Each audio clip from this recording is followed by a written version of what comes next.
Friends, next हमारा point है technological environment. Technique advancement अगर कंट्री के अंदर आती है तो वो भी बिजनेस को इन्फ्लुएंस करती है। उसका रीज़न ये रहता है कि अगर हमारे पास नई नई टेक्निक आएगी तो हमारे पास प्रोडक्शन जो है, प्रोडक्शन के मेथड है वो चेंज हो जाएंगे, नए गुड्स हम बनाएंगे, नया मार्केट हमको मिल सकता है, रॉ मटेरियल के सोर्सेज हमें मिल सकते हैं, नए इक्विपमेंट हमको मिल सकते हैं अगर हमारे पास नई टेक्निक आ जाए तो ये किससे होगा कि टेक्निक अगर डेवलप होने लग जाएगी। तो मान के चलो जैसे अब मैं गुड्स रॉ मटेरियल अपना बनाता हूँ और रॉ मटेरियल ज़्यादा से ज़्यादा 100 किलोमीटर या 50 किलोमीटर तक ही जा सकता है, लेकिन अगर ट्रांसपोर्टेशन सिस्टम हमारा अच्छा हो जाए तो फिर क्या हो जाएगा, हम रॉ मटेरियल को 1000 किलोमीटर तक भी पहुंचा सकते हैं। वो एडवांसमेंट कैसे होगा, टेक्निक के थ्रू ही होगा ना। कोई टेक्निकल एक्सपर्ट ही वो करेगा, कोई टेक्निक नहीं आएगी जिसके थ्रू हम अपने गुड्स को जल्दी से जल्दी एक प्लेस से दूसरे प्लेस हम ट्रांसफ़र कर सकते हैं। जैसे नीचे लिखा हुआ है कि एफिशिएंसी हमारी जो है प्रोडक्शन की या डिस्ट्रीब्यूशन की वो इंक्रीज हो जाए, या हम रॉ मटेरियल जो है वो नया कोई बनाने लग जाए, कि रॉ मटेरियल की नई तकनीक हम बना दें रॉ मटेरियल को बनाने की। तो ये सारे क्या है कि टेक्निक एडवांसमेंट के पार्ट है, जिससे क्या होगा कि बिजनेस पर इन्फ्लुएंस पड़ेगी उसकी। Education environment. अब एजुकेशन एनवायरनमेंट कैसे कर सकती है, एजुकेशन एनवायरनमेंट ऐसे कर सकती है, मान के चलो एजुकेशन सिस्टम बहुत अच्छा है, टेक्निकल प्रोफेशनल हमारे पास काफ़ी सारे आ जाए, ट्रेनिंग अच्छी मिलने लग जाए, रिसर्च के लिए हमें काफ़ी स्पेस मिले, मैनेजमेंट वर्क करने लगे लोग, तो इससे क्या होगा, एजुकेशन सिस्टम इंक्रीज़ होगा। और एजुकेशन जितनी ज़्यादा हमारी बढ़ेगी तो बिजनेस भी ऑब्वियसली है वो इंक्रीज़ होना है।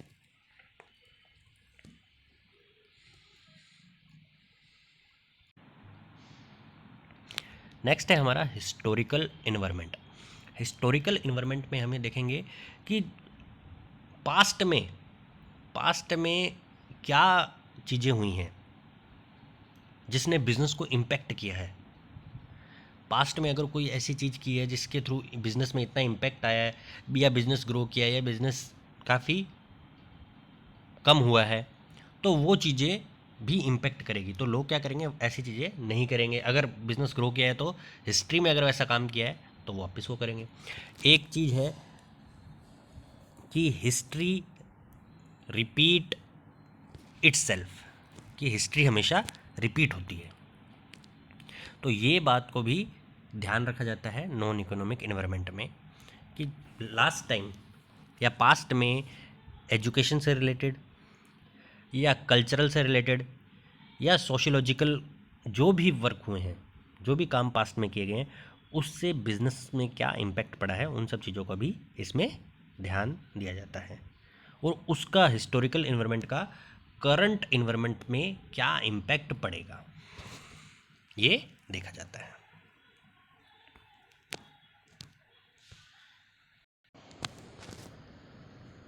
नेक्स्ट हमारा है एथिकल इन्वायरमेंट।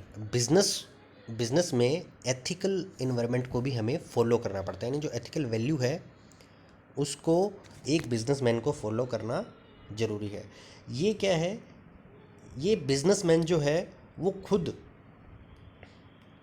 अपने आप फॉलो करेगा, उसको लीगली हम फोर्स नहीं कर सकते।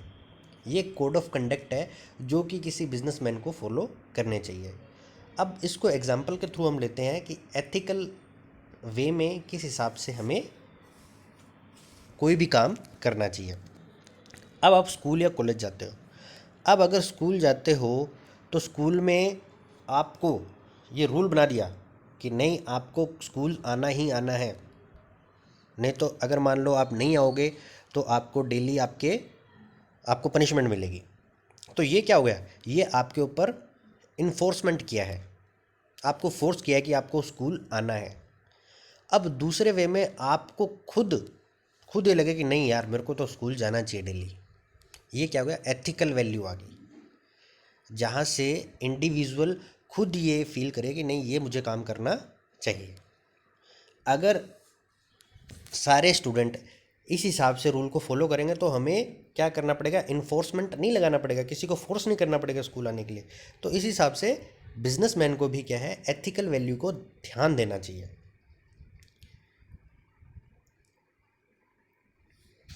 तो ये हमारा एथिकल इन्वायरमेंट में आता है। फिर है हमारा कल्चरल इन्वायरमेंट। ये कंट्री का कल्चरल इन्वायरमेंट है, वो भी बिजनेस को इम्पैक्ट करता है कि कंट्री के लोग किस हिसाब से अपनी लाइफ जीते हैं।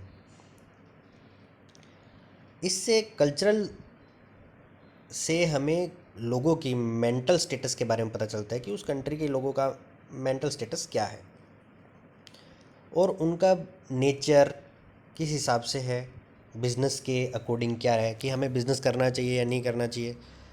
कल्चर मान के चलो, किसी आप मान कम्युनिटी में ये होगा कि भाई नहीं हमें बिज़नेस करना है, किसी कम्युनिटी में ये रहता है कि नहीं हमें जॉब करनी है। ये कल्चरल इन्वायरमेंट आ गया। आप ये भी ले सकते हो कि राजस्थान हो गया, राजस्थान में जो ड्रेसिंग सेंस है वो अलग है, पंजाब में अलग है, ठीक है, महाराष्ट्र में अलग है, साउथ में अलग है। तो ये क्या है, कल्चरल इन्वायरमेंट है, उस हिसाब से बिजनेस को क्या इफ़ेक्ट पड़ रहा है।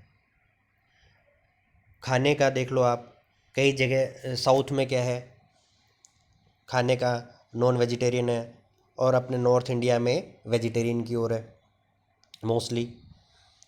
तो इससे भी बिजनेस की डिमांड पर इम्पेक्ट पड़ता है कि कल्चरल इन्वायरमेंट कंट्री का क्या है। फिर हमारा पार्ट आता है इंटरनेशनल इन्वायरमेंट। इंटरनेशनल इन्वायरमेंट भी बिजनेस एक्टिविटीज़ को इम्पेक्ट करता है। किस हिसाब से करता है, ये ज़्यादातर ऐसे बिजनेस को ही इम्पेक्ट करेगा जिसका इंपोर्ट एक्सपोर्ट का काम हो, जिस बिजनेस का।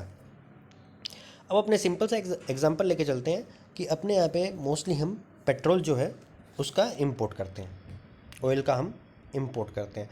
अब इंटरनेशनल इन्वायरमेंट में मान के चलो ऑयल के प्राइस बढ़ गए तो क्या होगा, यहाँ पे इकोनॉमिक, हमारा जो इकोनॉमिक इन्वायरमेंट है उस पर भी इम्पेक्ट पड़ेगा। ऑब्वियसली ऑयल के प्राइस बढ़ेंगे तो अपने यहाँ पे भी प्राइस बढ़ जाएंगे, इकोनॉमिक एक्टिविटीज़ है वो भी चेंज होने लगी ना। इंटरनेशनल इन्वायरमेंट में मान के चलो ऑयल के प्राइस हाइक हो गए किसी भी कंडीशन से, और अगर गिर गए तो भी हो गए, दोनों साइड से होगा, क्योंकि हम इंपोर्ट कर रहे हैं पेट्रोल का।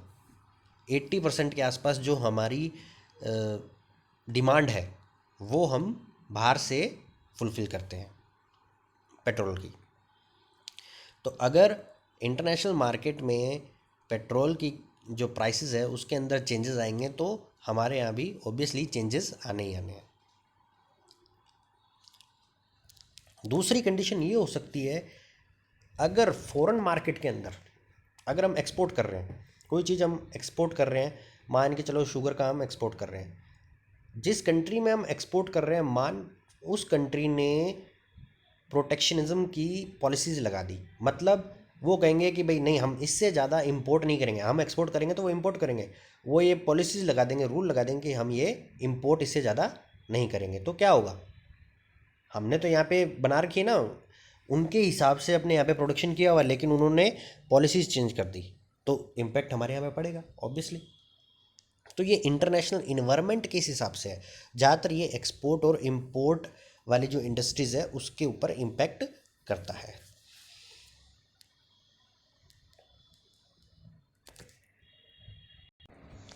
नेक्स्ट है हमारा इकोलॉजिकल इन्वायरमेंट। इकोलॉजिक इन्वायरमेंट के अंदर क्या रहता है कि जो बिज़नेस है, सबसे पहले तो आप ये मान के चलो हमें क्या है कि हमें इकोसिस्टम को मेंटेन करके रखना पड़ेगा। अपना जो इकोसिस्टम है उसको हमेशा हमें मेंटेन करके रखना पड़ेगा।